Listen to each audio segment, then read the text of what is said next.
Well, I came to Hollywood and arrived here in August 1923 with $40 in my pocket and a coat and a pair of trousers that didn't match. And one half of my suitcase had my shirts and underwear and things. The other half had my drawing materials. It was we a don't cardboard suitcase at that. we don't think of you in terms of the silent picture era. What did you do when you finally got out here? Well, I tried to get a job doing anything I could in the studio so I could learn. I was a little discouraged with the cartoon at that time. I felt at that time that I was getting into it too late. In other words, I thought the cartoon business was established in such a way that there's no chance to break into it. So I tried to get a job in Hollywood, working in the picture business so I could learn it. I would have liked to have been a director or any part of that. And there was nothing open, so before I knew it, I had my drawing board out and I started back at the cartoon. And I was able to secure a contract for 12 of these short films. And I did all the drawing myself. I had no help at all. I was all alone, but I made the first 6 practically alone.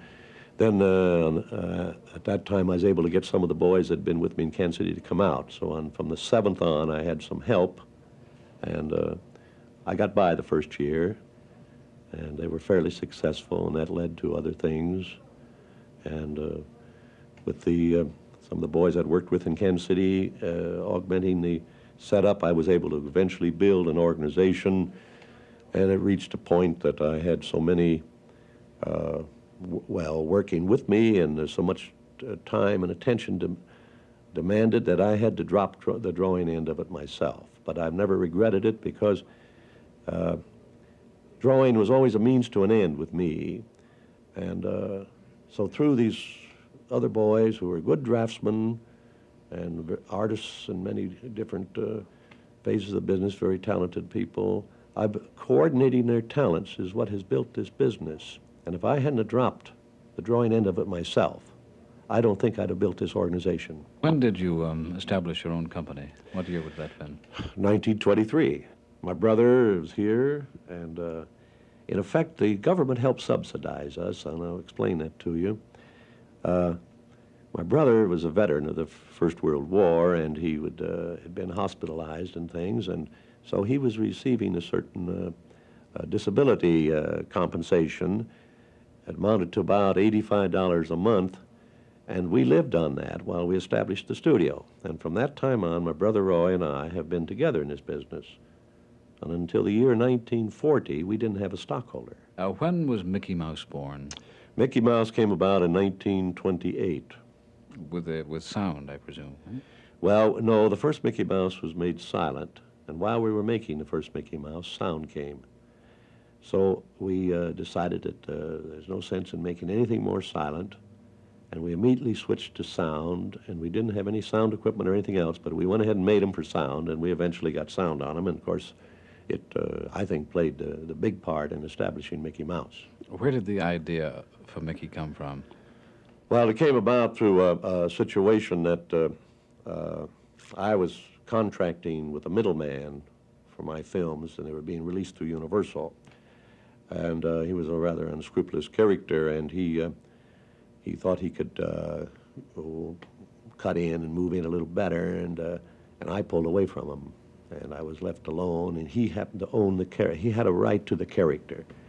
So that was one of the big lessons I learned. And from then on, I said, there's no middleman. He contributed nothing. We did everything. So I had to get a new character. And I'd been doing a rabbit. It was called Oswald the Rabbit. I did and started for him. So I had to have a new character. And I was coming back after this meeting in New York, and Mrs. Disney was with me, and it was on the train in those days, you know, and there's over 3 days from New York. And I said, we got to get a new character, and I'd always, I'd fool around a lot with little mice, and they were always cute characters, and they hadn't been overdone in the picture field. They'd been used but never featured. So I decided it would be with a mouse, because at that time I didn't have Mickey as more or less a normal scale human being. I had him as a scaled mouse with overscaled props. And yeah, that's how it came about. It's kind of like, and then the name came, what would you call him, and the euphony there of Mickey Mouse. And I had a Mortimer first, and my wife shook her head, and then I tried Mickey, and she nodded the other way, and that was it. Is it true that you did the voice for Mickey yourself in the early days? Oh, yeah, I still do it. I was going to ask you if you could, and you still can. Well, it's just the falsetto, and we were fooling around and trying to get a voice for a mouse, and nobody knew what a mouse would sound like, so I said, well, it's kind of like this. And the guy said, well, why don't you do it? And I knew I'd always be on the payroll, so I did it. When was Donald Duck born? Well, Donald came about 4 or 5 years after Mickey Mouse, and I heard the voice on the radio. It was almost an amateur program, and this boy was imitating animals and things and birds, and he had this little gag that he ended his act with about the little duck.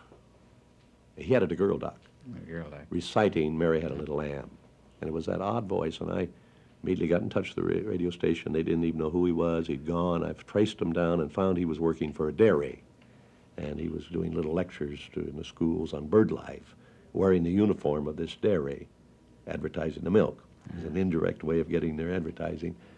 And he'd move to his classrooms and tell them about the birds and how the meadowlark could sound and all of that.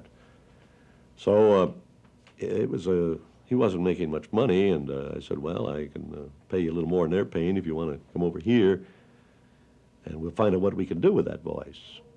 So he was here on the payroll for about a year before the thing that kept throwing me all the time was a girl duck. And funny, I said, well, it don't have to be a girl. It can be a boy duck, you know? Mm. So we ended up with Donald. What about all the other characters like Pluto and... did you think of these yourself, or is it sort of a joint... Well, they evolved. Now, Pluto, we were doing a short with Mickey Mouse, I think it's called The Chain Gang, where that he escaped from prison, and they sent the hounds after him. And one of these hounds, we were fooling around with this hound that was on the trail, this runaway mouse. And out of that came this funny hound character. And from there on, we said, well, we can use him. And before we knew it, we had him in as Mickey's pal, and we had changed him a little bit from the hound, but that's how it started. All of them will spring out of something. Now, the Donald Duck came from this voice. Then we tried to find a character. Then I had a little subject coming where I used a duck, and it was Donald, and from there on, he blossomed out. And the family grew. Yeah. Where are they all now? Oh, they're very active right now. We do an awful lot with them in television, and we do a certain number of short features to accompany our longer features. Mickey is still working on. Oh, yes. We're very happy to know that. He's 30 years old now. That's a pretty old mouse, isn't it?